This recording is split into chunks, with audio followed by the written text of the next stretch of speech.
मेरे कुछ समय बाद मेरे छोटे भाई की दुर्घटना में मृत्यु हुई थी। बहुत कुछ लोगों का ये कहना था कि शायद ये अतीक अहमद के द्वारा कराया गया है। नहीं, कितने साल बाद नहीं, उसी साल तो एक मोटरसाइकिल से कहीं जा रहे थे और ट्रक से उनका एक्सीडेंट हुआ था। मोदी जी कहते हैं ना कि मैं आया नहीं हूँ, माँ गंगा ने मुझे बुलाया है। तो मुझे लगता है कि प्रयागराज की धरती बार बार आपको बुला लेती थी। तो ये सौभाग्य की बात है कि हम अपने पवित्र तीर्थों में सेवा करें। सेवा तो कहीं भी करना अच्छा है।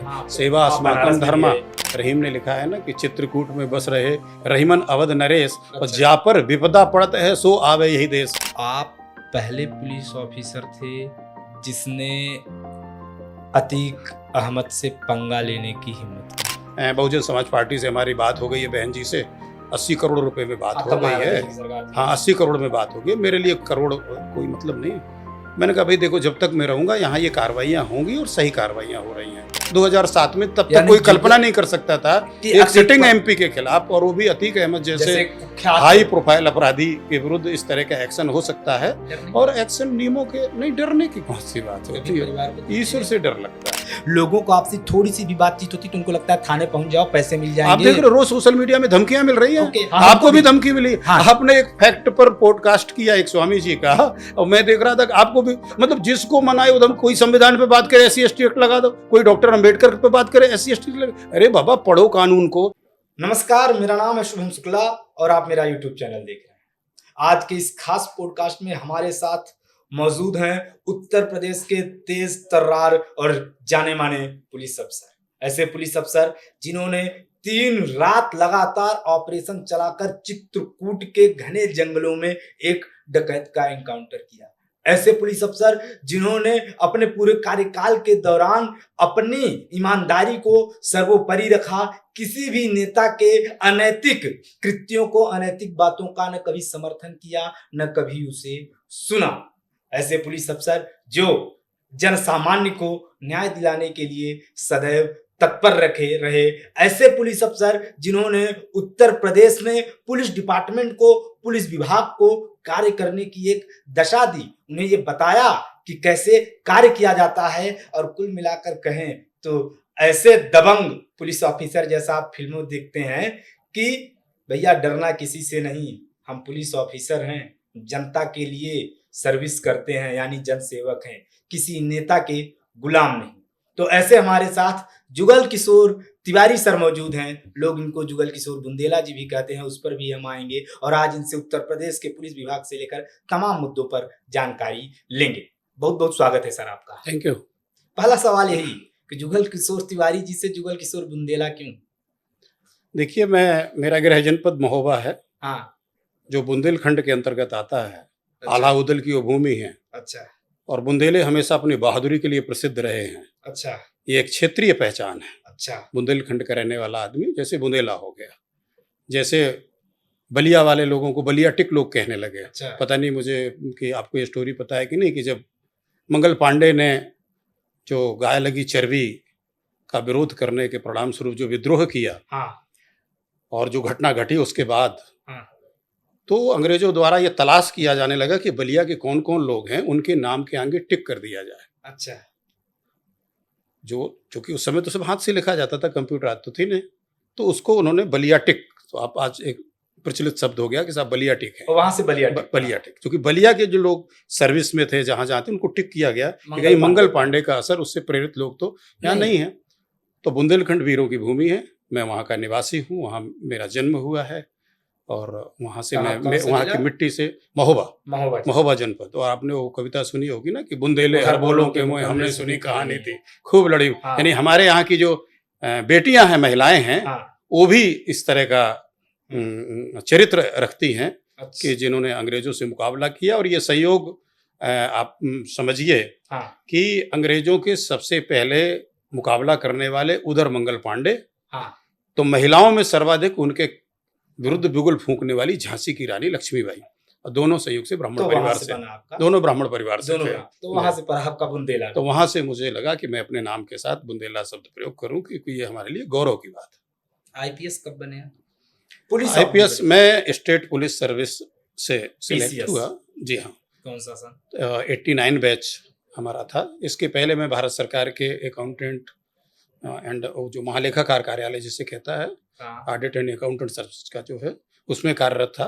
5 वर्ष तक वहाँ सेवा की। इस दौरान बीच में कई सिलेक्शन हुए, हाँ। लेकिन जैसे होता है, आदमी सोचता है कि हम बहुत ऊपर तक करेंगे, तो उस प्रतीक्षा में एग्जाम देते रहे, स्किप करते रहे, छोड़ते रहे। 1984 में यूपीएससी में तो हुए। फिर 89 बैच में कौन सी हमारा पोस्ट यहाँ मिली? पर जो है हमें डीवाईएसपी की पोस्ट मिली। कहाँ में हुई पहली पोस्टिंग? पहली पोस्टिंग में अंडर ट्रेनिंग तो प्रयागराज में, इलाहाबाद में हुआ। ये मेरा सौभाग्य था, मैं वही पढ़ा लिखा भी था।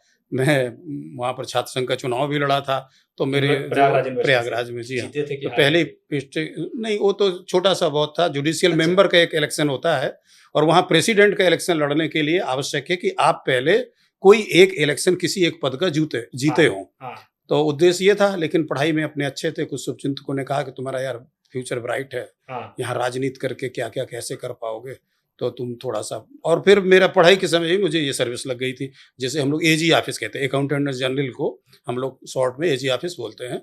एजी ऑफिस में मेरी जॉब लग गई थी। तो मैं एमए कर रहा था, तो उसी समय मेरी एजी ऑफिस में जॉब लग गई। मेरा एमए कंप्लीट भी नहीं हुआ, तो वहाँ मैंने रहते हुए अपना एमए कंप्लीट किया जॉब। जी। तो 1979 के बाद आपकी ट्रेनिंग प्रयागराज में हुई? नहीं, ट्रेनिंग ऐसा होता है ना, ट्रेनिंग तो हमारी मुरादाबाद में एकेडमी है, वहाँ पहली होती है। पोस्टिंग आपकी प्रयागराज में हाँ, हुई। बट जो प्रैक्टिकल ट्रेनिंग होती है फॉर 6 मंथ्स, प्रयागराज में कितने वो साल वो रहे? वो इलाहाबाद, तब इलाहाबाद था, आज प्रयागराज हो गया। हालांकि मैं हमेशा उसको प्रयाग ही बोलता रहा। मैं वाराणसी को हमेशा काशी बोलता हूँ, ये मेरी बोली में रहा, और इलाहाबाद को हम प्रयाग ही बोलते रहे हम, जो पहले से जो हमारे। प्रयागराज में कितने साल रहे आप? नहीं, तो वो पहला तो 6 महीने का वो रहता है, फिर बट मैं कई पोस्टिंग में रहा। मतलब कई फिर बार प्रयागराज या, आए या, फिर मैं वहाँ गए। सीओसीटी रहा, फिर मैं वहाँ एडिशनल एसपी रहा, फिर मतलब मैं जाके फिर आ जाते वहाँ चीफ सिक्योरिटी अफसर रहा प्रयागराज में ही। प्रयागराज में मैं पीएससी में भी रहा, प्रयागराज में इंटेलिजेंस में रहा, हैं। पुलिस हेडक्वार्टर में रहा, एसपी सिटी रहा। तो प्रयागराज की मेरी कई पोस्टिंग रही। उसका कारण भी ये था कि मेरी धर्मपत्नी भी उसी अकाउंटेंट जनरल ऑफिस में थी। तो ये था कि भाई घूम फिर करके वो भी प्रयागराज या उन्होंने 2018 में वीआरएस ले लिया था। हम्म। तो हम लोग संतुष्ट परिवार के लोग हैं। तो जब मेरी दूर पोस्टिंग हो गई, मुरादाबाद हो गई मेरी पोस्टिंग, में बहराइच में कप्तान था, तो वहाँ से फिर मेरी मुरादाबाद पोस्टिंग हो गई।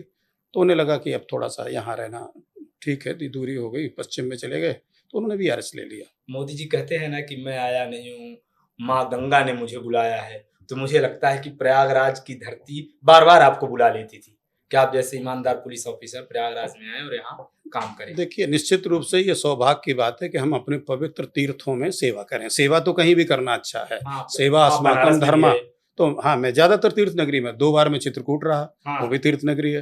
भगवान राम रहीम ने लिखा है ना कि चित्रकूट में बस रहे रहीमन अवध नरेश, और अच्छा। जा पर विपदा पड़त है सो आवे यही देश। अच्छा है। जब अयोध्या वासियों ने प्रभु राम को निकाल दिया, तो उनको चित्रकूट में शरण मिली, और लंबे समय तक, करीब 12 वर्षों तक, 14 वर्ष के जो उनका वनवास था, उसमें मैक्सिमम टाइम उन्होंने चित्रकूट में व्यतीत किया जो है।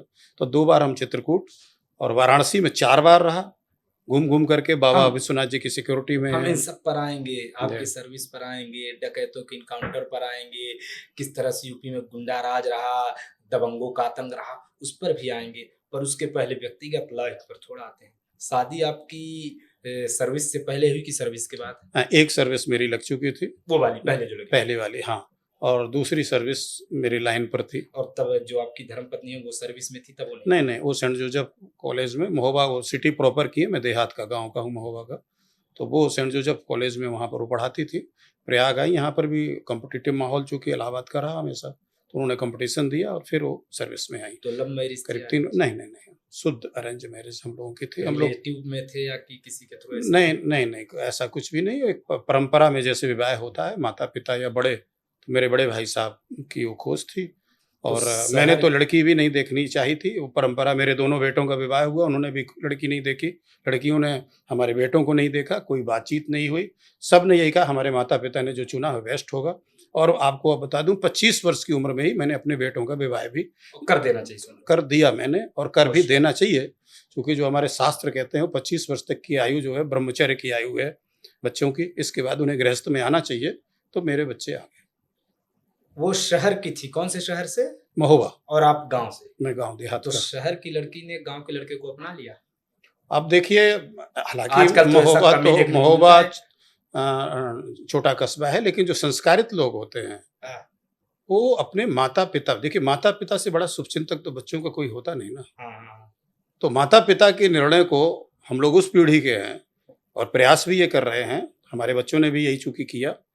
तो माँ-बाप के जो निर्णय हैं और वो निर्णय मेरे लिए भी शुभ हैं और धर्मपत्नी के लिए भी शुभ हैं और हर उस मार्ग में शायद मैं जो कुछ भी बेहतर कर पाया, उसमें हाँ। मेरे अपने गुरुदेव का आशीर्वाद और मेरे ललितपुर के रहने वाले मेरे गुरुदेव हैं, हम लोग दीक्षित हैं, गुरुमुख हैं, ये परंपरा है हमारी हाँ। जो है, उनका और मेरी धर्मपत्नी का पग-पग पर मेरा सहयोग। नहीं, मैंने ऐसा इसलिए कहा ना क्योंकि मैं देखता हूँ आजकल की शहर के जो रहने वाले हैं, माता-पिता हैं, वही लोग गाँव का लड़का कितना भी सक्सेस हो जाए, उनके मन में एक संकीर्णता है, अगर आपने भी देखी होगी कि अरे ये गाँव से है।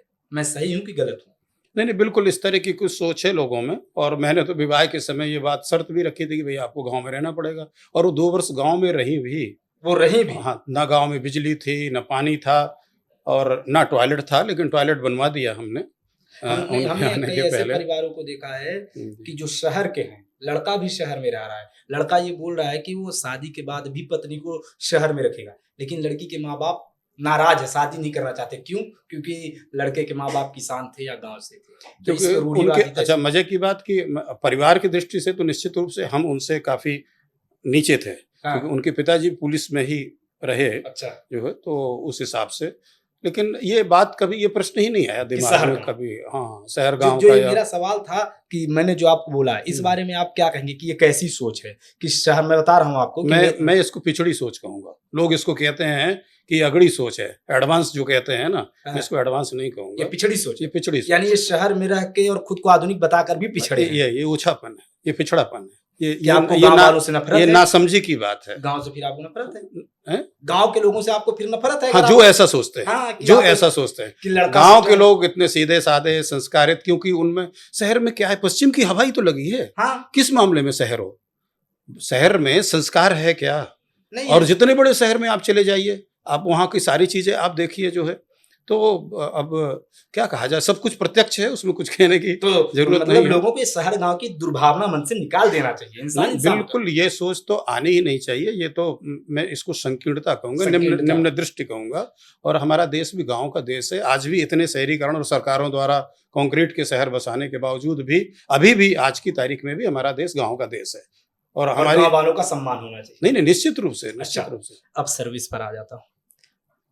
अपनी पुलिस सर्विस के दौरान आपने ऐसे कौन से बड़े-बड़े काम किए जो आपको लगता है आप खुद पर जिस पर गर्व करें? दूसरों का छोड़ दिए, होता है ना कि हाँ, मैंने ये किया। नहीं, देखिए किए तो बहुत होंगे। देखिए ऐसा भैया कि जो पुलिस सर्विस है, यानी जो आपका कर्तव्य है, कर्तव्य को ईमानदारी से निर्वहन करना कोई बहादुरी नहीं है, मेरा अपना ये मानना है। ये कोई एहसान नहीं किया हमने, अच्छा। We are paid for it, हमें इसके लिए तनख्वाहें मिलती है, इसीलिए हमारा सिलेक्शन होता है। तो मैं ऐसा कुछ तो नहीं कहूँगा कि मैंने कोई बड़े भारी तीर मार लिए, बट कुछ ऐसी घटनाएँ ज़रूर बताऊँगा जहाँ पर लोग पीछे हट जाते हैं या डर जाते हैं या समझौता कर लेते हैं या अपना आगा-पीछा सोचने लगते हैं कि मेरा क्या होगा, मेरे बच्चों का क्या होगा। तो एकदम शुरुआत की ऐसी घटना, पहली पोस्टिंग मेरी गाज़ीपुर हुई और गाज़ीपुर मुख्तार अंसारी और उसके परिवार के लिए फ़ेमस था। हाँ, गाज़ीपुर में जब इलेक्शन हुआ, मेरी 92 में पोस्टिंग गाज़ीपुर में हुई ट्रेनिंग के बाद। ये ट्रेनिंग में प्रयाग में था मैं 6 महीने के लिए। आफ्टर ट्रेनिंग फिर 3 महीने का सेकंड होता था। तो उसके बाद फिर जो पोस्टिंग, रेगुलर पोस्टिंग है, फर्स्ट पोस्टिंग मेरी गाज़ीपुर हुई। हाँ।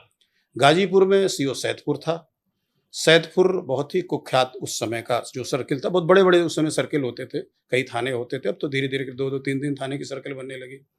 उसी दौरान वहाँ एक बाय इलेक्शन हुआ, जिसमें मुख्तार अंसारी प्रत्याशी था और मुख्तार ने बहुजन समाज पार्टी के प्रत्याशी मुकीम की हत्या की थी।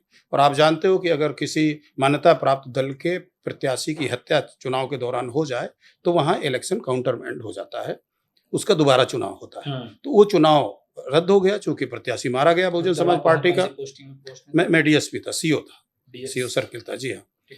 तो और ये आप ही के क्षेत्राधिकारी था तब। हाँ, तो ये चुनाव जो है, ये वहाँ पर जब बाई इलेक्शन आया, मुख्तार अंसारी गाज़ीपुर जेल में आ गए थे, अपना ट्रांसफ़र करा के वो जेल में थे। आपराधिक इतिहास लंबा था, मुझे ये एग्जैक्ट याद नहीं किस मर्डर में वो जेल में थे, इसमें भी थे या किसी में थे।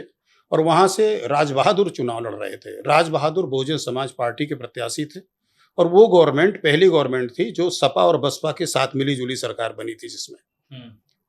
और राज बहादुर तो सरकार बनने के बाद चुनाव हो रहा था, यानी हाँ बाई इलेक्शन, यस हमने बताया ना, उसमें इलेक्शन सरकार तो बन गई थी, चुनाव चूंकि ये कैंसिल हो गया था, चुनाव वहां के प्रत्याशी की हत्या हो गई थी, तो फिर ये दोबारा चुनाव हो रहा था।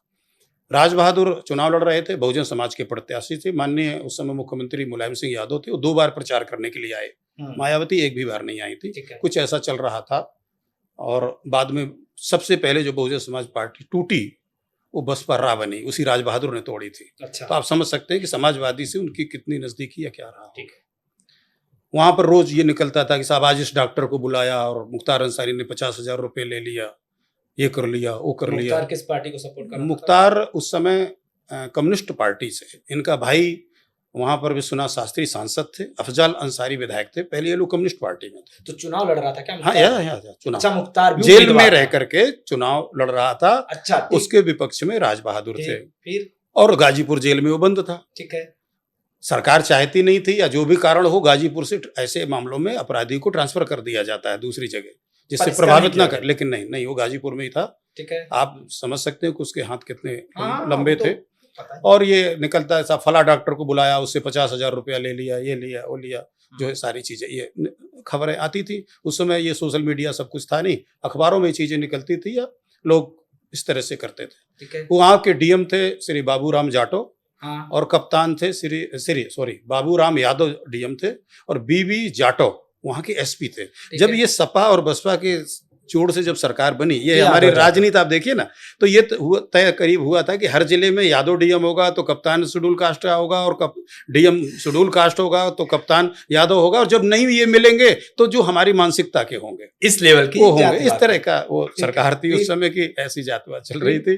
तो इस तरह ये दोनों अधिकारी थे वहां पर। जो है मैं नया अफसर था, और जैसे होता है मैं बुंदेला हूँ, तो इस तरह की चीजें थी। देखा कप्तान ने तो उसका आपको जेल के सामने ही रहना है, ड्यूटी लगा दी मेरी, कोई मिलने ना जाने पाए मुख्तार अंसारी से। मैंने कहा जेल नियम, बोले का आप देख लेना। हमने कहा ठीक है।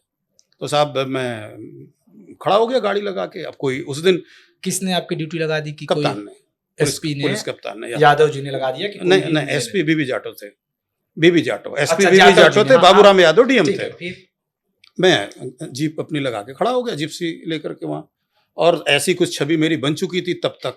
2-2.5 महीने मुझे लगता वहाँ पर हुए थे, मुझे ऐसी छवि बन गई कि साहब वो हाँ कोई हिम्मत नहीं कर रहा था जाने की इस पर्पज से। बहुत देर तक कुछ नहीं हुआ, तो मुख्तार ने वहाँ से जेलर से कहा होगा कि देखो कोई आ क्यों नहीं रहा मिलने, उसने बुला रखा होगा लोगों को।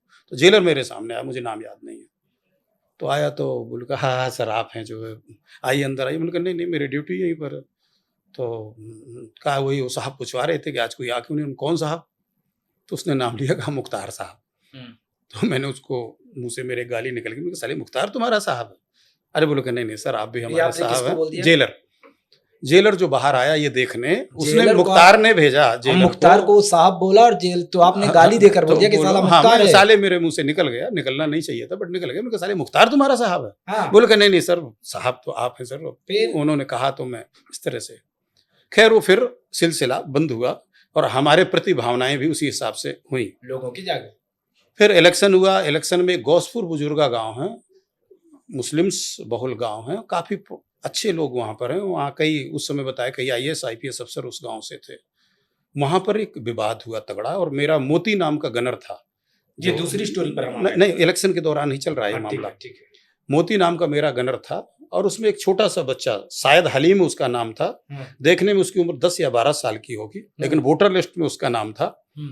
और वो साहब वोट डालने के लिए लाइन पे लगा हुआ था, बड़ा प्यारा सा बच्चा था। तो मैं वहां गया और ऐसे दुलराया मैंने उसको, जो है ना कि तुम भी वोट डालोगे क्या? छोटा सा बच्चा था, खूबसूरत सा। तो और जो मुस्लिम्स थे वो खड़े हो गए, बोले क्यों क्या दिक्कत है आपको? उसका वोटर लिस्ट में नाम, ये कैसे वोट डालेगा? कैसे, आप कौन होते पूछने वाले, ये करने वाले, आपको क्या अधिकार है पूछने का? साहब फिर मेरा भी मूड थोड़ा गर्म हुआ। मुझे पता ही नहीं था कि ये वोटर भी है। मैं तो वैसे दुलरा दिया ना, जैसे कई बार इतनी सख्ती नहीं होती थी ना तब तक। 92 में तो बच्चा है 10 साल का करीब, जा रहा है तो बोले का नहीं साहब हाँ वोटर है। तो साहब मैंने कहा कैसे वोटर है, कहाँ वोटर है? फिर मैंने भी पूछताछ शुरू कर दी। फिर वो वोटर लिस्ट आई, उसमें उसका नाम था, उसमें उसकी एज लिखी हुई थी, मेरे ख्याल से 20 साल या 21 साल एज लिखी थी। मैं फिर अड़ गया, मैंने कहा अब तो ये वोट नहीं डालेगा, क्योंकि मुझे 21 साल का चाहिए, और और सब ये मुख्तार करवा रहा ये था। व्यक्ति नहीं है, हाँ वो तो उसी का बट नेचुरल है। हाँ। मतलब जो मुस्लिम समर्थन था उनको पूरा, और गौसपुर बुजुर्गा गांव जो है इसके लिए कुख्यात था एक तरह से, बदमाशी करने के लिए, उन सारी चीजों के लिए जो है। ठीक है। वहां पर फिर थोड़ा सा झगड़ा हुआ। झगड़ा ये हुआ कि उन्होंने मेरे गनर को पकड़ लिया। वो गनर मेरे सामने आ गया, मोती नाम था मेरे गनर का, मोती सिंह मुझे याद आ रहा है, छोटा सा था कद से, पकड़ लिया और खींच ले जा रहे थे। मेरी फर्स्ट पोस्टिंग, पहली नौकरी थी। मेरे साथ जो मजिस्ट्रेट थे भाग खड़े हुए तुरंत अपनी गाड़ी लेकर के जो। और आप नहीं भागे? अब मैं क्यों भागूंगा, सवाल ही नहीं उठता। हाँ। और मेरे साथ जो पीएससी के लोग थे पुराने थे, और वो समझदार था जो पीएससी का सेक्शन कमांडर था, जो मजिस्ट्रेट साहब के पीएससी थी वो नहीं उनके साथ में भगी, वो तो रुक गई। क्योंकि मैं पुलिस अफसर था तो पुलिस वाला यूनिफॉर्म वाला तो यूनिफॉर्म को देखेगा, सपोर्ट करेगा। सॉरी। तो उसने तुरंत पोजीशन ली और बोले का सर आप पीछे आइए, और मतलब ये लगा कि गोली चलाएंगे। चलानी नहीं पड़ी, वो लोग घबरा गए, डर गए और उसको छोड़ दिया जो है। बाद में राधा मोहन शुक्ला साहब आईजी गोरखपुर जोन होते, तब वाराणसी जोन नहीं बना था, गोरखपुर जोन लगता था, वो आए, पर्यवेक्षक आए, चीजें हुई, सारी चीजें अंदर अंदर बहुत कुछ चला फिर। और मुझे उस समय के एक डीआईजी ने बुलाया और ये कहा कि मैं नाम भी ले दूं, डीपी सिन्हा साहब डीआईजी तब होता था रेंज वाराणसी। उन्होंने कहा कि जुगल मुख्तार तुम्हें मार देगा, हाँ। तुम ज्यादा उछल रहे हो।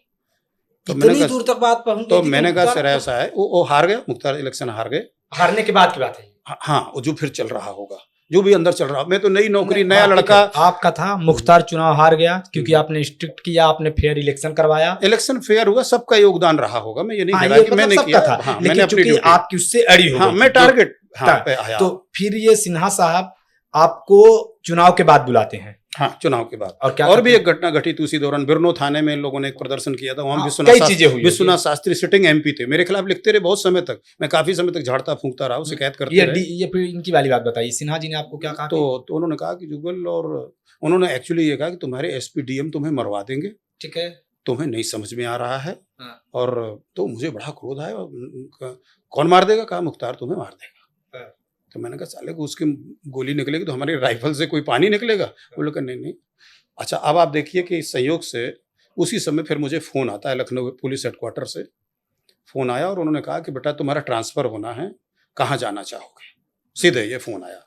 खैर मैं गाजीपुर रहना नहीं चाहता था, मैं महोबा का रहने वाला, इधर पड़ा पूर्वांचल एकदम, उस तरह से वाइफ जॉब में थी, प्रयाग इलाहाबाद में थी, तो वो तो कोई बात नहीं थी। तो बोले कहा कि कहाँ जाना चाहोगे? तो मैंने कहा इलाहाबाद। बोले कि नहीं, बहुत जूनियर हो अभी, इलाहाबाद ट्रांसफ़र नहीं होगा, महोबा के रहने वाले हो। हमने कहा सर, तो बांदा कर दें? हमने कहा कर दीजिए। तो उन्होंने फिर मेरा बांदा ट्रांसफ़र कर दिया, मैं बांदा चला गया, कहानी खत्म हो गई। जब आप स्थान छोड़ देते हो फिर तो वहां फिर से विवाद भी, जैसे कोई मोहल्ले में आपसे रोज लड़ता हो, आप मकान बदल दो तो बात खत्म हो जाती है फिर। और फिर उसके बाद मुख्तार अंसारी साहब की कभी कोई अड़ी नहीं हुई? हाँ, मेरा फिर कोई प्रत्यक्ष इस तरह का कोई बात नहीं हुई। एक ये घटना हो गई, हम लोग शॉर्ट नोटिस में करेंगे क्योंकि आपके पास समय का भी कम है। दूसरी घटना, मैं जब रिसर्च कर रहा था आपके बारे में तो मुझे ये पता चला कि आप पहले पुलिस ऑफिसर थे जिसने अतीक अहमद से पंगा लेने की हिम्मत की, जिसने अतीक अहमद के खिलाफ कुर्की कहें या उसके खिलाफ बुलडोजर एक्शन कहें या उसके खिलाफ कार्रवाई की बात कहें, वो शुरू की। सही बात है? देखिए, अतीक का आपराधिक इतिहास लंबा चला और मैं ये नहीं कह रहा, बहुत से पुलिस अधिकारियों ने कार्रवाई की होगी, लेकिन हाँ, ये बात आपकी सही है कि पहली बार हमारे कार्यकाल के दौरान, मैं एसपी सिटी था वहाँ पर, साल उनकी 2007 की बात है, उनकी कुर्की की गई। कुर्की तो कोर्ट के ऑर्डर से होती है, हमारा काम होता है उस आदेश का पालन करना। नो डाउट हम उसमें पैरवी करते हैं। उस समय अतीक सिटिंग एमपी थे, यानी वो सांसद थे उस समय जो है, और वो गिरफ्तार नहीं हो रहे थे। आप जानते हो, उनको जो फोन भी इस्तेमाल करते थे, मुझे फोन भी करते थे, वो प्रलोभन भी देते थे, इनडायरेक्टली हड़काते थे। हाँ, उन्होंने कहा कि बहुजन समाज पार्टी से हमारी बात हो गई है, बहन जी से 80 करोड़ रुपए में बात हो गई है। हाँ, 80 करोड़ में बात हो गई, मेरे लिए करोड़ कोई मतलब नहीं। मैंने कहा भाई देखो, जब तक मैं रहूंगा यहाँ ये कार्रवाइयाँ होंगी और सही कार्रवाइयाँ हो रही हैं। और रिकॉर्डिंग भी कहीं पड़ी होगी वो है, क्योंकि अब माफिया फोन कर रहा है तो रिकॉर्ड तो करना पड़ेगा ना, क्योंकि दूसरे लोग भी रिकॉर्ड करते हैं तो सोचेंगे पता नहीं क्या बात हो रही है। रिकॉर्डिंग आप हमको भेज दीजिएगा सर, अच्छा, रहेगा तो। मैं प्रयास करूंगा उसको निकालने, कहीं आर्किव में पड़ी होगी ठीक है। तो। और वो जो है वो आपका, चूंकि ये एमपी थे हाँ। तो इनको यहाँ से जो फोन नंबर मिला था वो सर्विलांस पर भी नहीं हम ले सकते थे, क्योंकि है। जो एमपी का फोन होता है वो नहीं ले वो तो सकते। सीधे मेरे ख्याल से विशेषाधिकार लोक सेवा नहीं, और लोक सेवा इसके सॉरी लोक सेवा। जो अध्यक्ष हैं संसद के, संभवतः उनके नाम पर होता होगा, मुझे एग्जैक्ट नहीं पता, बट वो पर्सनल अलग नाम विषय। पर नहीं होता है, ठीक है। तो इसलिए जो है तो उसमें कुर्की का ऑर्डर हुआ, उनके घर की विधिवत कुर्की कराई गई, क्योंकि ऑर्डर में चल और अचल संपत्ति की कुर्की का मामला था। डुग्गी तो पिटवाई। अब वो पूरा डुग्गी की कार्रवाई कितने हुई। पुलिस वाले गए थे?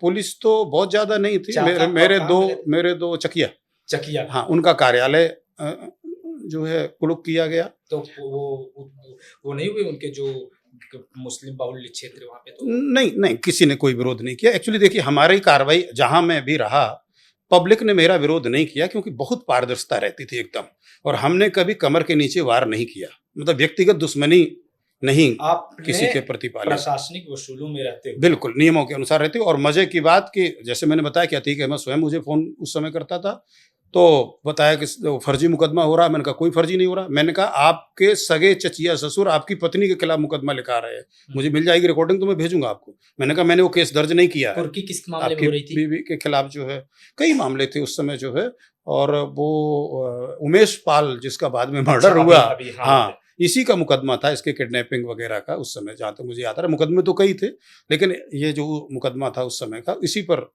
कुर्की का आदेश लिया गया था। कुर्की विधिवत कुर्की हुई, जैसा नहीं। हालांकि अब आप देखिए, उनके पिता आए उसी समय थे और वो हाथ जोड़ करके खड़े हुए कि गर्मियों का सीजन था, तो बोले कहा कि मेरे लिए जो है आप एक कक्ष जो है छोड़ दीजिए। तो मानवता को मैंने दिखाते हुए एक कमरा एसी उनके पिता के लिए, बूढ़े पिता के लिए, उसके लिए छोड़ दिया। मैंने कहा इसको छोड़ दीजिए। अब बुलडोजर एक्शन आज लोग बोलने लगे उसको, क्योंकि जो ऑर्डर होता है वो आपका चल अचल संपत्ति, तो जो संपत्ति उनकी चल सकती थी उसको चलाया गया, और जो अचल थी बुलडोजर चला, हाँ, उस पर ये कार्रवाई हुई। उनका पूरा कार्यालय ध्वस्त हुआ। अच्छा, वो अवैध भी बना हुआ था, अवैध जो है ना, हाँ, तो इसके बाद फिर ये बुलडोजर कई जगह काम चला। ये पहली बार हुआ? हाँ, ये कार्य पहली बार था 2007 में। तब तक यानी कोई कल्पना नहीं कर सकता था कि एक सिटिंग एमपी के खिलाफ, और वो भी अतीक अहमद जैसे हाई प्रोफाइल अपराधी के विरुद्ध इस तरह का एक्शन हो सकता है। और एक्शन नियमों के नहीं, डरने की कौन सी बात होती है, ईश्वर से डर लगता है। धमकी नहीं मिली कि अगर ऐसा करेगा तो? मेरे कुछ समय बाद मेरे छोटे भाई की दुर्घटना में मृत्यु हुई थी। बहुत कुछ लोगों का ये कहना था कि शायद ये अतीक अहमद के द्वारा कराया गया है। नहीं, कितने साल बाद नहीं, उसी साल, 1-2 महीने के अंदर। हाँ, ये बसंत पंचमी का समय था, यानी फरवरी का, और अगस्त में ये हम लोग वहाँ जुलाई अगस्त में कार्रवाई कर रहे थे, तो फरवरी तो हाँ, तो नेक्स्ट हो गया, बट वो मतलब बस 4-6 महीने के अंतर्गत की बात थी। सगे भाई थे मेरे, सिविल सर्विस एप्लीकेंट थे, उन्होंने भी इंटरव्यू वगैरह यूपीएससी के दिए थे, सब कुछ थे। वो एक्सीडेंट नहीं, मैं देखिए जब मेरे पास कोई एविडेंस इस तरह का नहीं मिला तो मैं ये नहीं कहूँगा, लोगों ने का ये था कि ये वही इलाहाबाद से आगे पापा मऊ के पास में, कैसे वो एक मोटरसाइकिल से कहीं जा रहे थे और ट्रक से उनका एक्सीडेंट हुआ था। ट्रक चालक मुस्लिम था, प्रतापगढ़ का रहने वाला था। इसके पहले भी उसने कई एक्सीडेंट किए थे। जब पूरी हिस्ट्री उसकी निकाली गई थी, तो अतीक अहमद के कहने पर किया क्या उसने? नहीं, ऐसा कुछ मेरे सामने नहीं आया। उसने कई एक्सीडेंट किए थे। हाँ, वो पहले कर चुका था कितने एक्सीडेंट। लगा? मेरे ख्याल से ये 5वां एक्सीडेंट था। उसने साजिश करने की बात स्वीकारी थी? नहीं, वो अरेस्ट नहीं हो पाया था, दुर्भाग्य से। उसमें भी नेतागिरी हो गई थी प्रतापगढ़ से, आज भी नहीं संभव था। नहीं, फिर तो उसने बेल हो गई, चूंकि एक्सीडेंट में आप जानते हो बेलेबल ऑफेंस कहलाता है, तो उसकी बेल हो गई, उससे जो जमानत हो गई। पुलिस ऑफिसर और कई केस देखे हैं, दिल क्या कहता है आपका? नहीं, अब वो दुखद पहलू, उस पर हम लोग बात ना करें। लोगों का ये कहना था ऐसा कुछ होगा, हम लोग चलिए। आपको इस चीज का पछतावा आपको भी लगा ये कि मेरे नहीं, अब नहीं, चूंकि अब वो कारण नहीं सामने आया ना। अगर होता तो अब तक तो बहुत कुछ हो गया होता। अगर ये समझ में आया होता कहीं से भी, यद्यपि मैं उस समय अधिकारियों से मिला, और उस समय तो मैंने सारी आशंका भी प्रकट की, जो है 30 ईयर्स, शादी हुई 30 साल। हाँ, विवाह था, एक बेटा भी था उनको। अभी भी होगी बेटा? हाँ बेटा है, बेटा है। आपकी आंखों में आंसू आ गए, यही बताता है कि कितना दुखद पहलू, और भाई तो वहां होते हैं। खैर, हम आगे बढ़ते हैं। एक ये केस हो गया, तो आपने कुल मिला के अतीक अहमद को एक तरह से घुटने में 2007 में ला दिया था। उसके बाद भी आपकी कहीं ट्रांसफर पोस्टिंग कुछ हुई हाँ, उसमें क्या बताऊं, एक विवाद भी खड़ा हुआ है? नाम लेना उचित नहीं होगा, सब जानते हैं इस बात को। वो हमारे ऊपर भी यही आरोप लगा सकते हैं। हाँ, एक सीनियर अफसर थे हमारे जो वहाँ पैसे उगाही कर रहे थे, और वो कुख्यात इस बात के लिए सब जानते हैं। हाँ, वो पैसा ले रहे थे, हम लोग एक्शन ले रहे थे। हाँ, वो हम पर दबाव डालें कि भाई आपने फलाने जगह रेड की थी। हम कहा हाँ रेड की थी, वहाँ पर पुलिस भेजी थी। बोले रुक जाइए, कुछ समय तक मत करिएगा, वो बड़ा वो नहीं है, और फिर देखा जाएगा।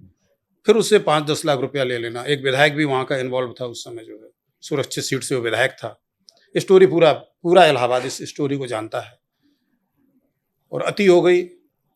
एसएसपी से मैंने ये बात कही, उसकी भी रिकॉर्डिंग है। मैंने एसएसपी को बताया कि साहब अब मैं प्रेस कॉन्फ्रेंस करूंगा, हम लोग रिस्क ले रहे हैं, हम माफिया के खिलाफ कार्रवाई कर रहे हैं, भाई अतीक और की हमारा कार्रवाई एक सीनियर अफसर जो है यहाँ बैठ करके पैसे की उगाही कर रहा है, हाँ, और इस तरह की बात कर रहा है। एसएसपी से मैंने कहा अपने, एसएसपी बहुत सज्जन थे, आज वो एडीजी हैं जो है। एसएसपी का मैं नाम ले लूंगा, डॉक्टर के एस प्रताप कुमार, इस समय एडीजी हैं, जोन है गोरखपुर, अभी भी परिचित या अभी भी हैं वो।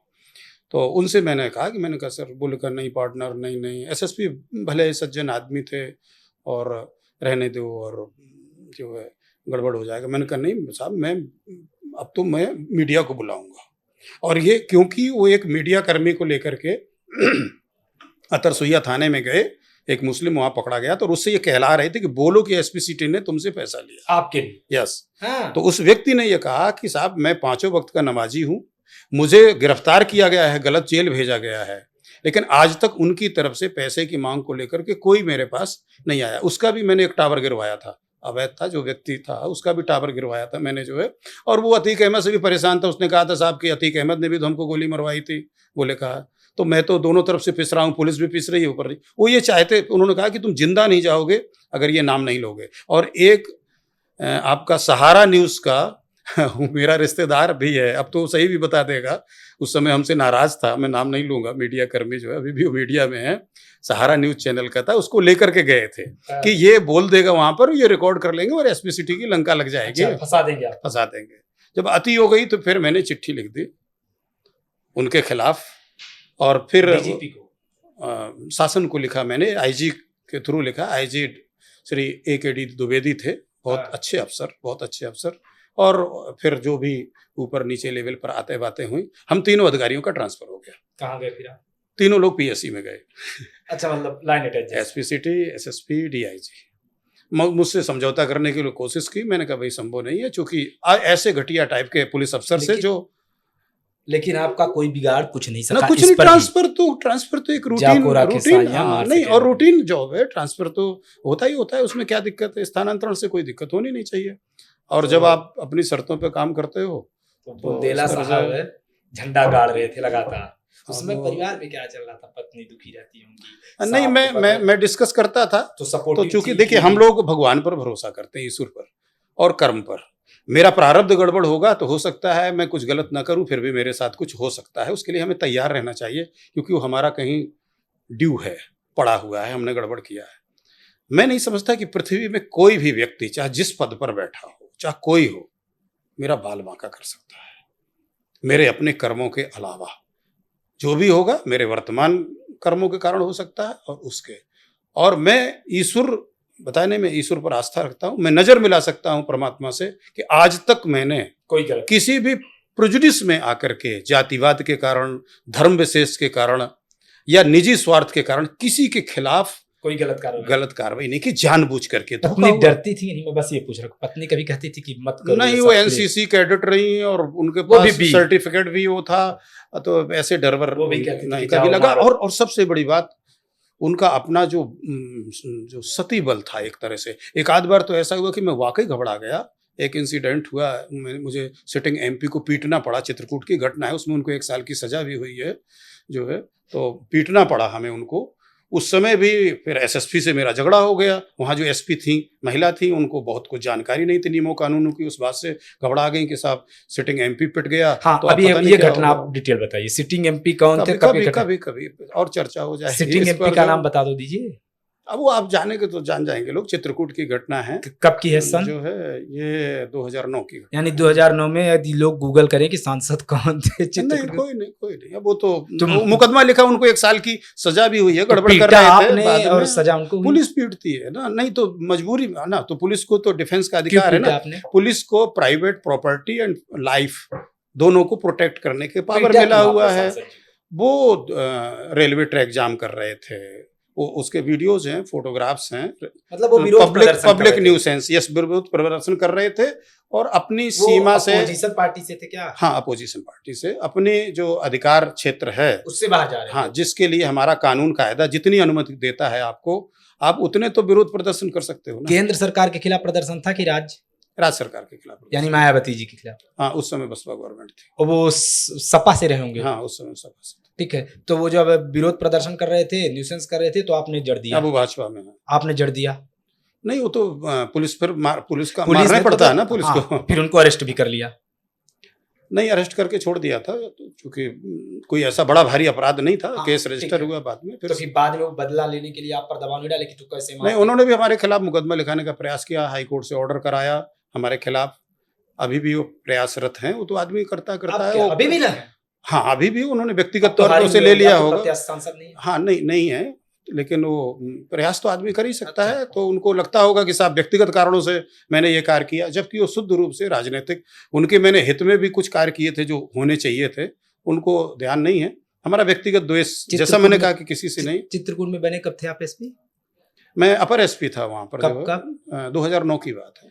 2009 में ही बने थे, इलेक्शन जब हो तभी रहा ये था, कांड हो गया। जो चुनाव हो रहा था चित्रकूट का, वहां पर मुझे भेजा गया, क्योंकि जो चुनाव लड़ रहा था, ये कि दुर्भाग्य है, जो सांसद चुनाव वहां लड़ने जा रहे थे, उनकी मांग पर कि साहब इनको यहाँ भेज दिया जाए तो डकैतों से कंट्रोल रहेगा, ये यहाँ संभाल लेंगे। मैं एसपी ट्रैफिक था वाराणसी में, मैं नहीं जाना चाहता था, क्योंकि एन इलेक्शन में आप जाओ और अगर कोई इस वजह से आपको बुला रहा है तो आपके ऊपर ठप्पा लग जाएगा। तो संयोग से जो चुनाव लड़ रहे थे वहां पर सांसद का, वो हमारे सजाती भी थे। तो आजकल दुर्भाग्य से इस देश में इतनी ज्यादा घृणित राजनीति हो गई है कि सिर्फ आपको विशेष जाति का होने के कारण आपके सारे अपराध क्षमा, और विशेष जाति का होने के कारण आपके सारी अपराधी। हाँ, अपराधी। तो ये दुर्भाग्य से, तो अब लेकिन ऑर्डर इज ऑर्डर। जब भाई मुझे जाना पड़ा, जब ये हो कि नहीं साहब आपको तो जाना है, वहाँ ज्वाइन करना है, तो मैं गया। मैंने रिक्वेस्ट भी की साहब ना भेजा जाए, मैं गया वहाँ पर मैंने ज्वाइन किया। उन व्यक्ति को भी मैंने कहा जो बुला रहे थे, हमने कहा आप किस उम्मीद से मुझे बुला रहे हो, आप जानते हो कि मैं किसी के पक्ष में कुछ करने वाला नहीं हूँ, मैं तो जो सीधा सीधा। बोले नहीं साहब आप सीधे सीधा करिएगा। 2009 से कब तक रहे आप? मैं 2009 में ही, चूंकि फिर एक विवाद हुआ था तो मैं 2009 में ही हट गया था। जब ये एसपी ये सांसद वाला विवाद हुआ कि और कुछ? नहीं, उसके कुछ समय बाद। ठीक है, कुछ समय तो फिर ये एक अब आ जाते हैं कि सांसद जी को आपने पीट दिया, आपकी भाई बहुत खतरनाक स्टोरी है, मतलब उम्मीद से ज्यादा चीजें आ रही हैं। मुख्तार अंसारी, अतीक अहमद, सांसद जी की पिटाई।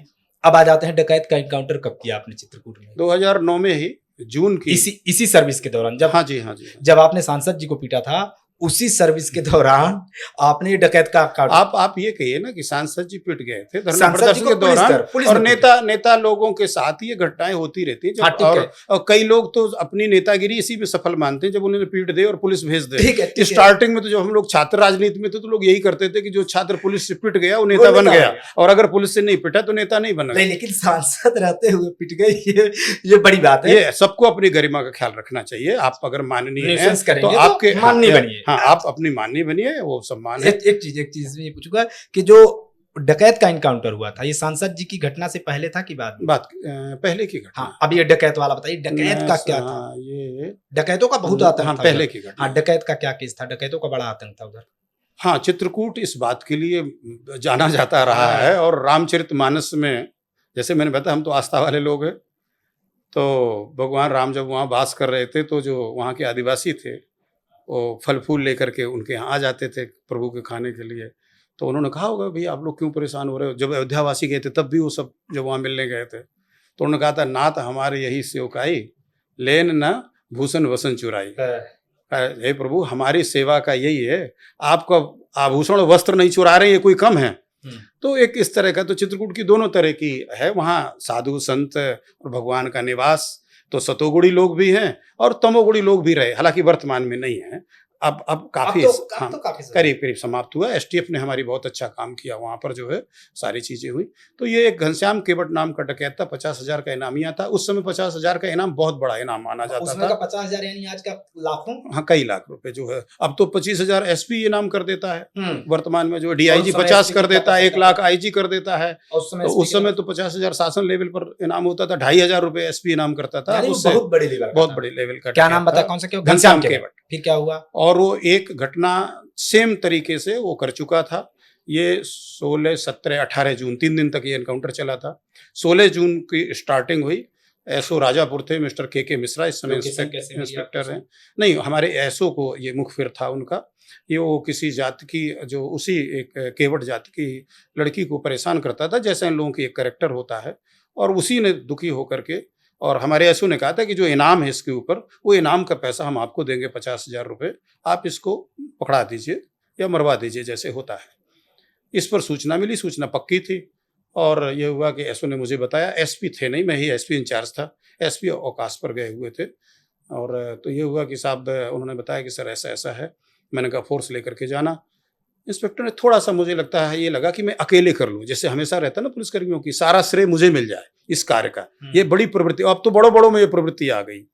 अब तो कोई भी घटना होती है तो साहब आप देखिए, जितने हमारे यहाँ जो रैंक पाए हैं आपका गैलेंट्री, एडीजी रैंक का आदमी, यार तुम्हें देश दुनिया से मतलब नहीं, तुम बैठे हो लखनऊ में, एनकाउंटर हो रहा है चित्रकूट में, तुम्हें काहेगा गैलेंट्री? ठीक है। तो लेकिन अब ठीक है भाई, बड़ा अफसर है, बड़ी पहुंच होती है, शासन तक होती है, साथ के आईएएस अफसर होते हैं, सरकार से रोज मिलते जुलते रहते हैं, तो तमगा लगा लेते हैं, इस तरह का हो जाता है। एसओ के भी मन में आया कि साहब हम इस कार्य को अकेले संपन्न कर लें।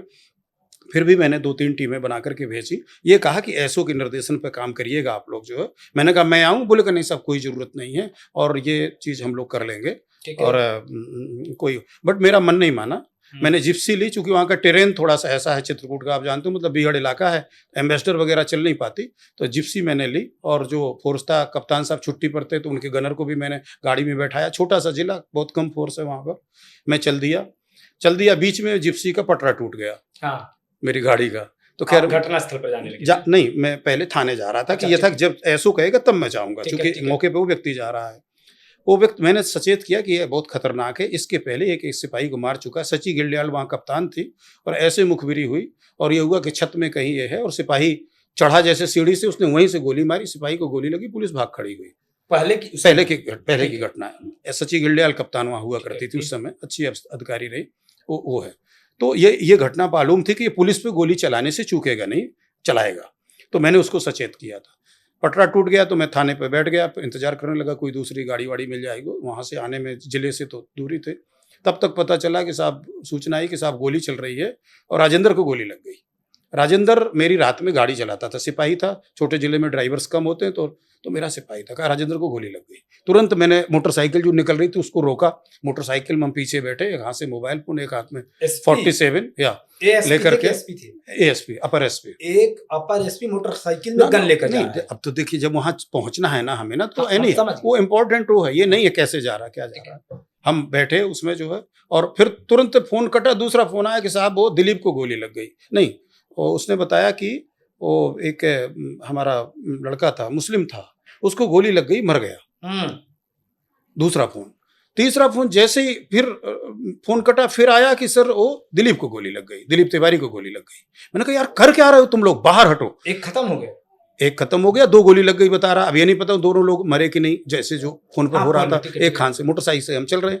मैंने कहा तुरंत स्टॉप करिए ऑपरेशन, आप दूर रुकिए, हम आ रहे हैं। अब कुछ कोई आगे, मतलब लगातार गोली लग रही है, क्या मामला है, इस तरह का सब जो है। और फिर सीओ सिटी थे हमारे करबी में जो है, मैंने उसको फ़ोन किया, भाई हॉस्पिटल में सब तैयारी करा, उसमें गोली लगी है, हम भेज रहे हैं लोगों को जो है फटाफट। कहा गया भी किसी तरह से भेजो। रास्ते में एक बैंक के सामने बोलेरो खड़ी हुई थी, कोई सज्जन आए थे, उनसे रिक्वेस्ट करके फिर बोलेरो ली। उसी बोलेरो से बैठ करके हम वहाँ मौके पर पहुँचे। फायरिंग लगातार हो रही थी वहाँ पर। तब तक जो और 2 टीमें थी वो भी पहुँच गई थी।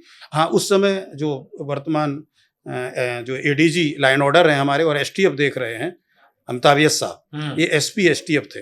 मैंने इनको फ़ोन किया, क्योंकि ये होता है ना कि फ़ोन बदमाश का अगर आप सुन रहे हो तो 2 एजेंसियां नहीं एक साथ सुनती। एसटीएफ हेडक्वार्टर में रहती थी, उसके पास रिसोर्सेज बहुत है, तो ये लोग फ़ोन सुनते थे। तो जब ये हुआ तो मैंने इनको फ़ोन किया कि सर मेरी टीम जा रही है उसमें पक्के उस पर, सर कोई बात हो तो बताइएगा, क्योंकि मुझे पता था कि वो लोग फ़ोन सुन रहे हैं। तो उन्होंने कहा कि जुगल ऐसा कुछ लगता है वहाँ है नहीं। ये अमिताभ यस साहब ने मुझे बताया फोन पर कि लगता है वहाँ है नहीं व्यक्ति। हमने कहा क्यों? कहा वो कह रहा, उसकी बीवी उसको फोन कर रही है और कह रही है कि पुलिस आ रही है, एक मोटरसाइकिल में 2 लोग, एक में 3 लोग, एक में 2 लोग। तो कह रहा हाँ आने दो, कोई बात नहीं। तो बोले का उसकी बात से ये लग रहा है कि वहाँ है नहीं। मैंने एसओ को बताया कि भाई ये जो एसएसपी एसटीएफ है उन्होंने मुझे ये बताया शायद वहाँ है नहीं। बोले का नहीं सर पक्का है, दरवाजा बंद है, वो अंदर घुसा हुआ है। इस मुखबिर ने इतना कॉन्फिडेंस इसको दे रखा था। अब खैर वो घटना पे मैं जाऊंगा तो इस पे एक अलग से हमें बात करनी होगी, घंटों लगेगा। घंटों लगेगा। आप बस मेन पर चले जाइए। फिर मेन पर हम आते हैं। फिर इसके बाद मैंने जब ये सारा इंसिडेंट मैंने डीआईजी को सूचित किया। एसके सिंह साहब डीआईजी थे, बोले कहा मैं आ रहा हूँ, आप परेशान मत होइए। चित्रकूट मतलब बांदा में बैठते थे। मैंने ADG land order Shri Brijlal साहब थे, उनको फोन किया, सर मुझे पीएससी चाहिए क्योंकि अब इस तरह का मामला है और गोली लग चुकी है इतने लोगों को। बोले का उन्होंने कहा ठीक है हम पीएससी भेज रहे हैं। धीरे धीरे करके फोर्स आने लगा। रात हो गई पहला दिन हमने घिरवाया। हमने कहा इसको छोड़ेंगे नहीं। बहुत लोगों ने कहा कि सर छोड़ दीजिए, बाद में साले को मार दिया जाए। हमने कहा नहीं अब तो नहीं छोड़ेंगे। सीधे तीसरे दिन, पहले दिन भी ऐसे चला, दूसरे दिन भी कई घटना और एक व्यक्ति हमारा मरता गया जो है रात में। हमारे 4 लोग की डेथ हुई और एक व्यक्ति लास्ट में जो मरा, जब वो मारा गया वीर सिंह, तो मुझसे सटा हुआ है वो व्यक्ति। मतलब थोड़ा इधर होता तो गोली मुझे लगी होती। 18 लास्ट डे की बात है। सूर्य कुमार शुक्ला साहब आ गए थे, आईजी रेंज थे उस समय जो है, तो इनके साथ करीब 20 सिपाही आए थे साथ में। ऊपर ये हलचल हुई, लगा कि ये एक छत में ऊपर फ्लोर में है कहीं पर। तीसरे दिन जिस दिन वो मारा जा रहा है, सुबह की बात है। गर्मियों गर्मियों का महीना, चित्रकूट के घर में ये हाँ इसलिए ना नहीं 3 दिन से चल रहा, तो 10 चैनल आ गए थे। 10 चैनल अपना लगा करके पूरा, इवन हम मोबाइल भी उन्हीं से चार्ज करते थे, उन्हीं लोगों की यूवी बैन से चार्ज करते थे। कितनी पुलिस फोर्स रही होगी उसमें? फोर्स तो काफी थी, करीब 4 कंपनी पीएससी, फिर कई जिले के एसपीज भी आ गए थे। कुछ लोग बीमार नहीं वो अकेला था। नहीं ये तो इसलिए टारगेट कठिन था। देखिए एक व्यक्ति है ना, तो आपको 100% सक्सेस मिलेगी या 100% आप फेल्योर होंगे। ओके। दूसरा ये था कि वो गांव के अंदर था, हम गांव के बाहर थे। ठीक है। हमारी पोजीशन एक्सपोज थी, हम सामने थे, उसके एक्सपोज नहीं थी। और जब भी वो हमारा एक व्यक्ति मार देता था, वो लोकेशन बदल देता था और दूसरी लोकेशन का हमें तभी पता चलता था जब हमारा दूसरा आदमी मारा जाता था। ये उसको हम क्या कहें कि उसका ये था कि अगर वो इस कमरे में बैठा है और पुलिस यहाँ घूमती रहेगी, पीछे घूमती रहेगी, वो नहीं गोली चलाएगा। जैसे आप यहाँ एंटर करोगे तब वो गोली चलाएगा। इतना वो धैर्य रखता था। लास्ट डे में आता हूँ। लास्ट डे में ये हुआ कि एक महीप सिंह, वीर सिंह और मैं, ये 3 लोग। सबसे पहले मैं चढ़ा ऊपर। मैं चढ़ा तो मुझे उन दोनों सिपाहियों ने फॉलो किया जो इलाहाबाद पुलिस लाइन से आए हुए थे, वो दोनों सिपाही शुक्ला साहब के साथ में। वहाँ इतनी भयंकर, आप चित्रकूट और भयंकर गर्मी, और आप देखिए तो उसको लेकर के ये था कि, और बीपी जैकेट हम लोग पहने हुए थे, मैं कॉम्बैक्ट ड्रेस में था एकदम, जंगल वाली जो रहती डांगरी वांगरी पहन करके। ये लगा कि हम लोग गर्मी में ही मर जाएंगे। तय हुआ था कि साहब ये यहाँ पर है तो आप लोग यहाँ सेलिंग करिए, इसमें टीयर गैस वगैरह डालिए तो ये बिलबिला के निकलेगा, हम लोग मार लेंगे ऊपर जब निकलेगा ये बिलबिला करके। ये लोग तब एडीजी भी आ गए थे, एडीजी लाइन ऑर्डर थे ब्रजलाल साहब जो है। तो जब गोली चली तो ये लगा हम लोग के ऊपर से निकलने लगी। हमने कहा यार डाकैत तो जब मारेगा तब मारेगा, ये हमें पहले मार देंगे। छत में हम लोग एक्सपोज थे ना, खड़े हुए थे बिल्कुल। आज भी आप वो वीडियो देखेंगे तो दिख जाएगा आपको जो है। और पता चला टीयर गैस का भी चूक रहा है तो चले जाए। फिर इन लोगों ने एक जेसीबी बुलाई। जेसीबी सोचा इस घर को गिरा दे, उसने एक गोली मारी जेसीबी में, ड्राइवर भाग खड़ा हुआ, जेसीबी चलती छोड़ करके भाग खड़ा हुआ। तब खत्म हुआ जब तेल खत्म हो गया उसका जो। फिर ये हुआ कि हम लोग नीचे उतरते हैं, नीचे उतरने लगे सीढ़ियों से, तो वीर सिंह 2 सीढ़ी मुझसे नीचे था, पीछे था, उसने नीचे से ऐसे वीर सिंह को गोली मार दी। नीचे से वीर सिंह को गोली लगी और उसकी राइफल, इंसास राइफल थी, वो चटक करके ऊपर गिरी और हम लोग फिर ऊपर हट गए। मुझे लगा वीर सिंह मर गया, हालांकि इस बात का मुझे दुख है क्योंकि वीर सिंह मरा नहीं था। और अगर ये हमें पता होता तो हम लोग, वीर सिंह भी बच जाता और उसको मार लेते। वीर सिंह को गोली लगी थी कहीं, राइफल टूटी थी, लेकिन चूंकि जैसा होता है जीने में वो नीचे से जंप से गिरे और वो इस तरह से राइफल का टुकड़ा गिरा, तो मुझे लगा वीर सिंह शहीद हो गए जो है। अब चूंकि अंधेरे में जाने का कोई मतलब नहीं था वहां पर जो है। हम लोग पीछे आए हाँ। महेप सिंह एक सिपाही बचा और मैं, और फिर वहां से उतर के हम लोग नीचे आए। जब ये कंफर्म हो गया कि अब यहीं पर है तो भारी उसमें फायरिंग की गई। फायरिंग के बाद वो निकल करके भगा। भगने के बाद हमारे सिपाहियों ने उसको दौड़ा करके एक नाले के पास फिर उसको, सिपाहियों ने मारा हाँ या लास्ट में सिपाहियों ने मारा, इसमें कोई संदेह नहीं, और मार दिया। हम मार दिया उसको। कितना खूंखार डकैत था, उसने कितनी बड़ी घटनाएं की थी, उसकी कुछ बड़ी घटनाएं चंद। बड़ा हिस्ट्री सीटर था। मैं एग्जैक्ट अभी नंबर्स ऑफ द इंसिडेंट्स तो नहीं बता सकता, लेकिन ये कि वो जब आदमी पर इतना इनाम घोषित होता है तो तो बहुत बड़ा अच्छा रहा। खासा उसका इतिहास बन चुका होता है। क्योंकि आपके साथ किसी भी पुलिस ऑफिसर के साथ, वो भी आपके ओहदे के बात करो तो कम से कम 2.5-3 घंटे होने चाहिए। आपके पास समय बहुत कम है, तो हम 2 से 4 मुद्दे बस जल्दी जल्दी और कवर कर लेते हैं। कभी और रखें, हम हाँ, तो आते रहते हैं। हाँ, करेंगे कभी और रखें। कर हाँ, अब आप हमको ये बताइए कि उत्तर प्रदेश का सबसे बड़ा गैंगस्टर आपकी नजरों में अभी तक का कौन था, आपकी सर्विस या उसके पहले? पैरेलल गैंग रहे, और नाम लेना क्या कहा जाए। सिर्फ आप जानते हो कि नहीं, श्री प्रकाश को आप गैंगस्टर कैसे कह सकते मैं हैं? श्री प्रकाश शुक्ला के बारे में श्री जानना प्रकाश शुक्ला अपराधी था, हाँ, मर्डर्स किए। किस लेवल का था? गैंगस्टर एसटीएफ बनाई गई थी उसके लिए, सच बात है ये कि पहली बार एसटीएफ नहीं, उसका तो कारण ये था कि सत्ता में बैठे हुए लोगों को खतरा था। और अच्छा। आप जैसा आप जानते हो कि जो सत्ता में व्यक्ति बैठा है वो कुछ भी कर करा सकता है। मैं ये नहीं कह रहा कि श्री प्रकाश शुक्ला कोई साधु आदमी था, लेकिन उससे सत्ता में बैठे हुए लोगों को खतरा था। और कभी फिर बात होगी, बबलू श्रीवास्तव पर भी मैंने काम किया है, कभी इस पर लंबी बात पक्का होगी। करेंगे। उस समय सारी चीजें, हर माफिया के बारे में उस इंट्रोगेशन से, चाहे मुन्ना बजरंगी हो, चाहे उसमें ब्रजेश करेंगे, सिंह हो, है ना? चाहे भुंडा हो जिसने कोयम्बटूर की सभा में, आडवाणी की सभा में विस्फोट किया था। आडवाणी जी नहीं गए थे, 15 लोग मारे गए थे। चाहे ये श्री प्रकाश शुक्ला हो, सबका पूरा काला चिट्ठा और सारी चीजें हैं। पूर्वांचल में मुख्य रूप से ये रेलवे के ठेकों लेकर माफियागिरी शुरू हुई, उसमें ब्रजेश सिंह हाँ, और ये आपका मुख्तार अंसारी, श्री ये प्रकाश दो शुक्ला उस समय साजिश का शिकार जो हो गए। उस समय नहीं अपराधी तो था ही। श्री अपराधी प्रकाश तो शुक्ला के साथ तो ये होना ही होना था, और होना चाहिए भी हर अपराधी के साथ। लेकिन जो आप ये बता रहे हो ना, सबसे बड़ा, और एसटीएफ जिसकी वजह से बनाई गई, तो एसटीएफ इसलिए बनाई गई राजनीतिक, या उसमें राजनीतिक लोगों को अपनी जान का खतरा था। लेकिन बनी पहली बार श्री प्रकाश शुक्ला हाँ की। हाँ, ये कितनी उम्र में वो मर गया? अब मुझे एग्जैक्ट आयु का नहीं पता, लेकिन अभी तो यंग ही था वो। और किस उम्र में अपराध में गया था, इसका भी आइडिया नहीं? नहीं, मुझे ज्यादा उस पर आइडिया नहीं, क्योंकि वो चीजें राजेश पांडे साहब अच्छा उस पर बोल चुके हैं, हमारे बड़े भाई हैं। अच्छा, ठीक है। इस पर ये बताइए, आप कभी महाकुंभ के दौरान आपकी प्रयागराज में ड्यूटी लगी? हाँ, कई कितनी लगी। बार? ड्यूटी तो मेरी एक बार लगी है, कौन से महाकुंभ में? 94 में। अब तक का 94 सबसे में। बेस्ट महाकुंभ का आयोजन आपने कौन से साल देखा होगा, बता सकते हैं आप? हर कुंभ अपने आप में ठीक होता है अगर घटना ना हो, और घटना अगर हो गई तो खराब होता है, सीधी सी बात है। और इसका कोई अर्थ नहीं, क्योंकि वहाँ आस्थावान लोग आते हैं। आस्थावान लोगों को सुविधा असुविधा से कोई फर्क नहीं पड़ता है। और जिसको फर्क पड़ रहा है, मैं उसको आस्थावान व्यक्ति नहीं कहता हूँ। कुंभ उसके लिए है भी नहीं। जो व्यक्ति सुविधा भोगी है और जैसे लगता है कि साहब मुझे ले जाके वहीं बीच गंगा जी में डुबो दिया जाए बढ़िया से और उठा के ले आ जाए, हाँ, या मैं उसको, ये कुंभ उसके लिए नहीं है। ये कुंभ तो उन लोगों के लिए है जिनके अंदर आस्था हो। बस वही कुंभ अच्छा है जिस कुंभ में कोई दुर्घटना ना हो, कोई मृत्यु ना हो। इस बार के कुंभ में ये दुर्घटना हो गई, इस वजह से कलंकित। इसी पर आ रहा हूँ आपसे, क्योंकि मैंने देखा कि इस महाकुंभ में आपने बहुत सेवा की, आपने ट्रस्ट बना के रखा था।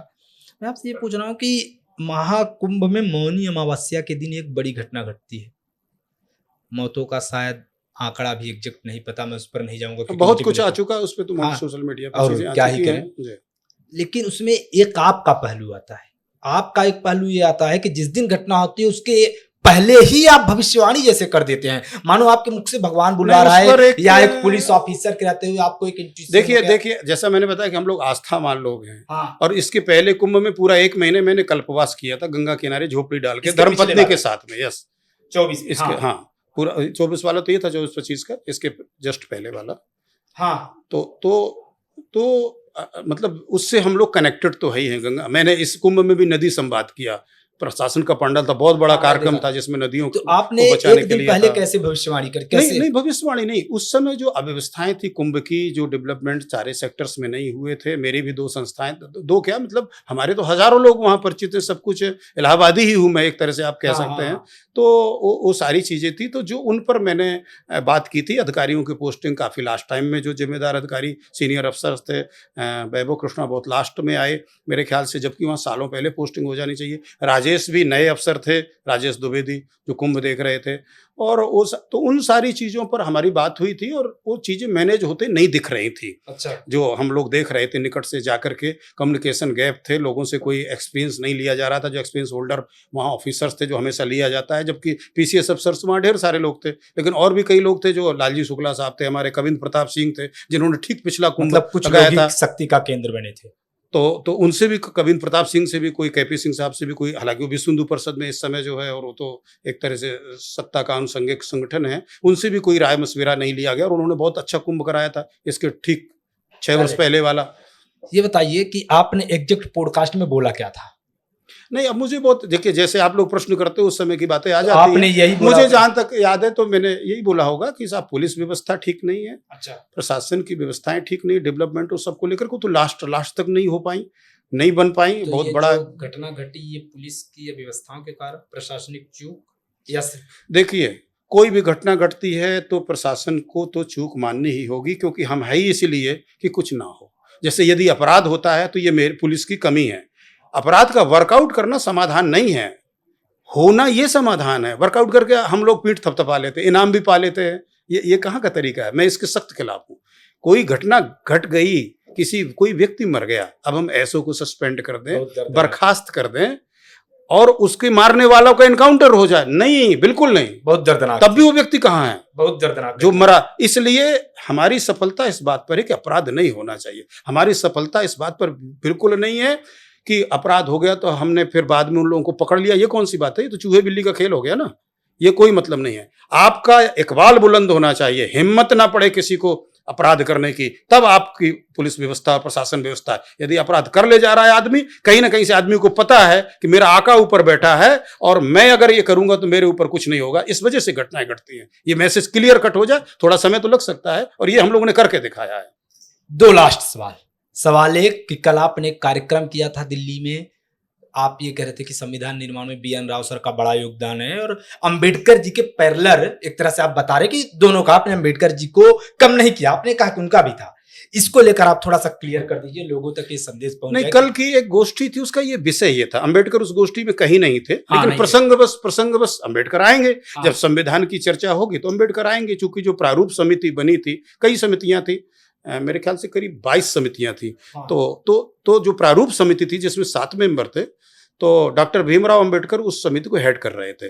तो चर्चा तो आएगी, उनकी भी आएगी, लेकिन जो विषय था वो था भारत के संविधान के निर्माण में BN राव सर की भूमिका। और ये सारा कुछ प्रमाणित है, तथ्य में है। डॉक्टर राजेंद्र प्रसाद, जवाहरलाल नेहरू और स्वयं डॉक्टर अंबेडकर, सबने इसका श्रेय BN राव को दिया है। असली निर्माता वही। हाँ, सबने उनको श्रेय BN राव को ही दिया है। और वास्तव में जो पूरा ला करके रखा गया, यानी 90% जो कार्य है वो उन्हीं का है। पुलिस अफसर हैं आप, SC ST एक्ट के लोगों को बहुत डर है। जितना कम समय में आपके पास जैसा भी समय हो, क्योंकि समय का अभाव है, SC ST एक्ट को लेकर जो लोगों के मन में डर है, उसको लेकर आप क्या कहना चाहिए? इसके दुरुपयोग के कारण डर है। हाँ। दुर्भाग्य यह है कि इस एक्ट को एक लाभकारी योजना बना दिया गया। ये सबसे बड़ी कमी है सरकार की।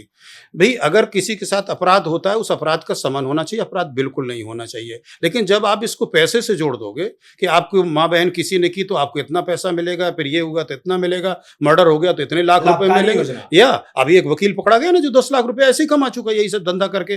तो ये धंधेबाजों ने, तो इसका 2 तरह से उपयोग हो रहा है। एक तो धन कमाने के लिए दुरुपयोग हो रहा है, एक दूसरे लोगों को, यानी जो सामान्य वर्ग के लोग हैं, जो नॉन ST हैं, सामान्य या OBC हैं, मैक्सिमम अगर आप आंकड़े निकालोगे ना तो maximum OBC 85% cases against OBC है। मैं ये नहीं कह रहा कि उत्पीड़न तो यहाँ सबका हो रहा है, ब्राह्मण का हो रहा है, क्षत्रिय का हो रहा है, किसका नहीं हो रहा है? जो मजबूत है, दबंग है, गुंडा है, माफिया है, वो उत्पीड़न कर ले रहा है। तो ये भी हो रहा है। लेकिन इसको जो लाभकारी योजना के रूप में प्रस्तुत कर दिया गया, और इसका जो दुरुपयोग, और दूसरी सबसे बड़ी बात, कोर्ट भी इस पे कई बार टिप्पणी कर सके और ना भी कोर्ट टिप्पणी करे, कानून की एक भावना होती है। कानून ये है कि इसके एक्ट के सेक्शंस लगने चाहिए जब किसी SC ST क्लास के व्यक्ति को आप इसलिए सार्वजनिक स्थान पर, याद रखिए, सार्वजनिक स्थान पर आप अपमानित करते हैं क्योंकि वो SC ST वर्ग का है। जानबूझकर जातिगत करें। जानबूझकर और सार्वजनिक स्थान पर 1 to 1 नहीं, कि जिससे और लोग भी जान जाएं, इस व्यक्ति की बेइज्जत किया जाए, तब ये एक्ट लगता है। पुलिस बिल्कुल गलत इस पे कर रही है। लेकिन पुलिस तो कर देती है। नहीं, एक परसेप्शन बन चुका है, पुलिस को कमजोर का कोई नहीं वाली बात है ना। दूसरा आदमी डिफेंसिव हो जाता है और इस तरह का हुआ खड़ा कर दिया गया है। और कुछ आंदोलनकारी लोग दुर्भाग्य से जो देश में जातिगत दंगे कराना चाहते हैं, इस तरह की पार्टियां भी बन चुकी हैं, उन लोगों ने इसको इस तरह से प्रस्तुत कर दिया है कि इससे पुलिस वाले भी सोचते अरे अरे भैया पकड़ो आदमी को, जेल भेजो, चूंकि उसके साथ खड़ा होने वाला कोई नहीं है। नहीं तो उधर से फिर वो नीला झंडा लेकर दबाव डालने लगते हैं। हाँ, तो गलत बात है ना, दबाव क्यों डाले, कानून अपना काम करे। मैं आपकी बात यही समझा कि SC/ST एक्ट का सबसे ज्यादा दुरुपयोग इसलिए हो रहा है क्योंकि उसको लाभकारी योजना बना दिया गया। लोगों को आपसे थोड़ी सी भी बातचीत होती तो उनको लगता है थाने पहुंच जाओ, पैसे मिल जाएंगे। आप देख रहे हो रोज सोशल मीडिया में धमकियां मिल रही हैं। हाँ, आपको भी धमकी मिली। हाँ। आपने एक फैक्ट पर पॉडकास्ट किया एक स्वामी जी का, और मैं देख रहा था कि आपको भी, मतलब जिसको मनाए उधम, कोई संविधान पे बात करे SC/ST एक्ट लगा दो, कोई डॉक्टर अंबेडकर पे बात करे SC/ST लगा। अरे बाबा पढ़ो कानून को। हाँ, और सबसे ज्यादा मैं कहूंगा, सकती। मैं सारे DGPs जो पुलिस के हैं वो ब्रीफ करिए अपने लोगों को, ब्रीफ करिए, कोर्ट के निर्णय पढ़ाइए कि कहाँ ये कानून लगना चाहिए। इससे सरकारें बदनाम हो रही हैं, इससे एक वर्ग भले लाभ पा रहा हो इसका जो है, और समाज में वैमनस्य फैल रहा है। वैमनस्य कभी अच्छा नहीं होता है, ये रुकना चाहिए, इससे भी खंडन हो। ठीक है, आपके पास समय कम है, हम अगली बार जरूर बैठेंगे और 2 घंटे के लिए कम से कम आपके साथ बैठेंगे। वाइंड अप करते करते एक आखिरी सवाल, मेरे बारे में आप क्या कहना चाहेंगे, क्योंकि मैं सबसे पूछता हूँ, और हमारे YouTube चैनल को लेकर आपकी क्या शुभकामनाएं? शुभम शुक्ला मेरा फेवरेट है। हाँ, मैं उसको लगातार पढ़ता आ रहा हूँ, देखता आ रहा हूँ, और एक युवा जिसको सत्य और तथ्य की तलाश हो। दुर्भाग्य से इस मीडिया जगत में लोग झूठ और कंट्रोवर्सी और एक नैरेटिव के तहत जो कार्य करने लगे हैं, जैसे पार्टियां राजनीतिक करने लगी हैं, वैसे हमारा जो मीडिया कर्मी वो हो गए हैं। इस वजह से मीडिया अपनी पहचान को खो रहा है। शुभम शर्मा जैसे लोग, और भी कुछ मीडिया कर्मी हैं, चूंकि आज आपने शुभम शर्मा के बारे में प्रश्न किया, शुभम शर्मा जैसे लोग, सॉरी शुभम शुक्ला, शर्मा जी भी है, हाँ शर्मा भी है, शुभम शर्मा भी है, मैं उसकी भी प्रशंसा करता हूँ, वो भी यही काम कर रहा है, अच्छा काम कर रहा है, और भी लोग कर रहे हैं। तो शुभम शुक्ला जैसे लोग उस चीज को सिद्ध कर रहे हैं कि ये जो मीडिया है हमारा, ये चौथा स्तंभ है। वास्तव में चौथा स्तंभ शुभम शर्मा जैसे लोग ही मीडिया को बनाने वाले हैं। और ये सबकी ड्यूटी है कि देखिए, अगर आपकी पहचान खत्म हो गई, यदि आपकी सत्यनिष्ठा खत्म हो गई, तो आप सब खत्म हो चुके हैं, आप कितना भी कुछ भी पा लीजिए। तो इसलिए ये अच्छा है कि आप दूर दूर तक जाकर के भी जब कोई घटना घटती है, सत्य और तथ्य को जनता के सामने आप बिना किसी पूर्वाग्रह के प्रस्तुत करते हैं। ये सबसे बड़ा आपका गुण है, और मेरी शुभकामनाएं हैं, आप ये करते रहिए, बिना रुके, बिना थके, बिना डरे। तो 35 साल तक पुलिस में सेवा देने वाले पूर्व DIG हमारे अभिभावक जुगल किशोर तिवारी सर के ये शब्द मेरे लिए आशीर्वचन हैं। और इसी के साथ इस पॉडकास्ट को अब समाप्त करते हैं। फिर मिलेंगे किसी ऐसी ही महान शख्सियत के साथ अगले पॉडकास्ट में। धन्यवाद। Thank you.